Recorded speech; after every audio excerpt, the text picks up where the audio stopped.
வணக்கம். மாணிக்கவாசக சுவாமிகள் அருளி செய்திருக்கக்கூடிய மார்கழி 27ஆம் நாளிற்கான திருப்பள்ளி எழுச்சி 7வது பதிகம். இந்த பதிகத்தில் மாணிக்கவாசக பெருமான் இறைவனிடம் என்னவெல்லாம் வேண்ட வேண்டும் என்ற நுட்பத்தை நமக்கு சொல்லுகின்றார். இறைவனுடைய கருணை எத்தன்மையது, அவனுடைய புகழ் எப்படிப்பட்டது என்பதை இந்த பதிகத்திலே நமக்கு உணர்த்துகின்றார். முதலில் பதிகத்தை பார்த்து விட்டு வரலாம். அது பழச்சுவை என அமுதென, அரிதற்கு அரிதன எளிதன, அமரரும் அறியார். இது அவன் திருவுரு இவன் அவன் எனவே, எங்களை ஆண்டு கொண்டு இங்கு எழுந்தருளும். மதுவளர்பொழில் திருவுத்திர கோசமங்கை உள்ளாய், திருப்பெருந்துறை உரை மன்னா, எது எமைப்பனி கொள்ளும்.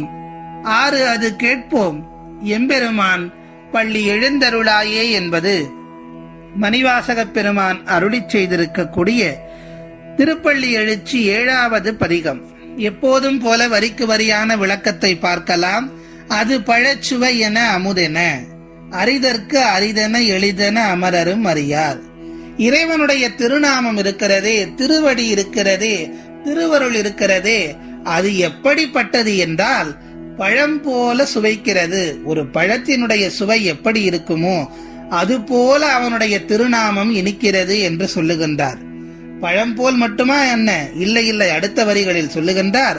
அமுதென, அமுதம் எப்படி இந்த பிறப்பை நீட்டிக்க செய்யுமோ அந்த அமுதம் போன்று, அமுதம்தான் சுவையிலே உயர்ந்தது என்று சொல்வார்கள். அப்படி அந்த அமுதத்தை போன்று அவனுடைய திருநாமம் சுவைக்கின்றது என்று சொல்லுகின்றார். அடுத்த வரியில் அறிவதற்கு அரிதன, ஏற்கனவே அரிது அரிது மானிடராதல் அரிது என்றார்கள். ஆனால் அப்படிப்பட்ட மானிடர்களும் அறிவதற்கு அறிய ஒண்ணா பெருமானாக விளங்கக்கூடியவர் அந்த சிவபெருமான். அறிவதற்கு அரிதன எளிதன, அமரரும் அறியார். அறிவதற்கு அரியவனான சிவபெருமானே, உன்னை பற்றி தெரிந்து கொள்வது என்பது சிரமமானதாக இருக்கிறது. அதைவிட சிரமமானது என்னவென்றால் உன்னை உணர்ந்து கொள்வது. தேவர்களால் கூட உன்னை பற்ற முடியாது என்ற நிலையில் எங்களால் உம்மை பிடித்துவிட முடியுமா என்ன என்று நம் மனதினுள்ளே ஒரு கேள்வியை எழுப்புகின்றார் மணிவாசகர். அடுத்த வரிகளில் சொல்லுகின்றார்.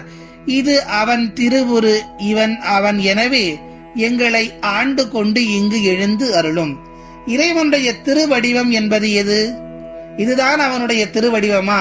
இந்த உருவம்தான் இறைவனா என்று நாம் நம் மனதினுள்ளே நினைத்து அதை உறுதி செய்வதற்கு முன்பாகவே அவன் வேறொரு வடிவத்தை பெற்றுவிடுகிறான் என்று சொல்லுகிறார்.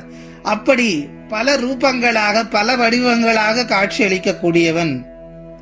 இது அவனா? இல்லை இல்லை, அவன்தான் இவனா என்று நாம் குழம்பிக் கொண்டிருக்கக்கூடிய வகையில், அப்படி அவனை வர்ணிப்பதற்கு திணறும் வகையில் தேவர்களுக்கே தரிசனம் தராத அந்த சிவபெருமான் இதுதான் நான் என்று சொல்லி இதோ நம் முன்னால் எழுந்து அருளி இருக்கின்றார்.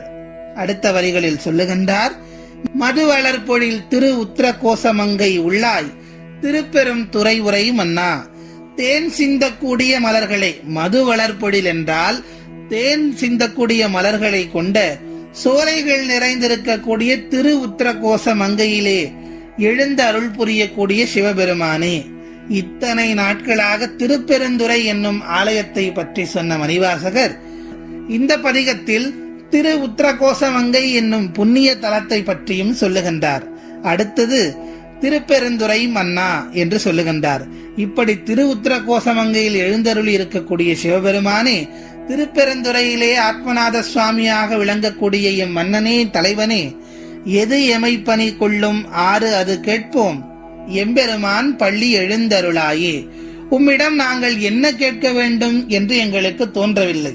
கேட்க வேண்டுமென்றால் நிறைய கேட்கலாம், பட்டியலிடலாம். ஆனால் உன்னை கண்ட இந்த பரமானந்த மகிழ்ச்சியில் என்ன கேட்க வேண்டும் என்று தோன்றவில்லை. அதை கொடு இதை கொடு என்பதில் எங்களுக்கு முதலில் தெளிவில்லை. தெளிவில்லாமல் தான் நாம் இறைவனிடத்திலே நிறைய யாசித்துக் கொண்டிருக்கிறோம். அந்த தெளிவே எங்களுக்கு இல்லாமல் இருக்கிறது. அனைத்தையும் கொடுத்தது நீ இல்லையா? இந்த உலகத்திலே நான் இப்போது வாழ்ந்து கொண்டிருக்கிறேன் என்றால் எனக்கு தேவையான விஷயங்களை எல்லாம் கொடுத்தவனே நீதானே. எனவே உம்முடைய விருப்பம் போலவே எங்களை நீ என்ன பணி செய்ய வைக்க விரும்புகிறாயோ, என்னை எப்படி நீ ஆட்கொள்ள வேண்டும் என்று விரும்புகிறாயோ அதை செய் என்று உன்னிடம் கேட்கின்றோம் என்று சொல்லுகின்றார் மணிவாசகர். எது எமை பணி கொள்ளும் ஆறது கேட்போம் எம்பெருமான் பள்ளி எழுந்தருளாயே.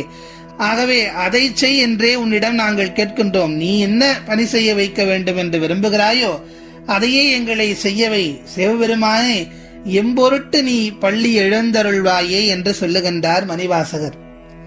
என்னாலும் நம்மை பாதுகாத்து வரும் நம் சிவம் தாயினும் மிகுந்த கருணை கொண்டது.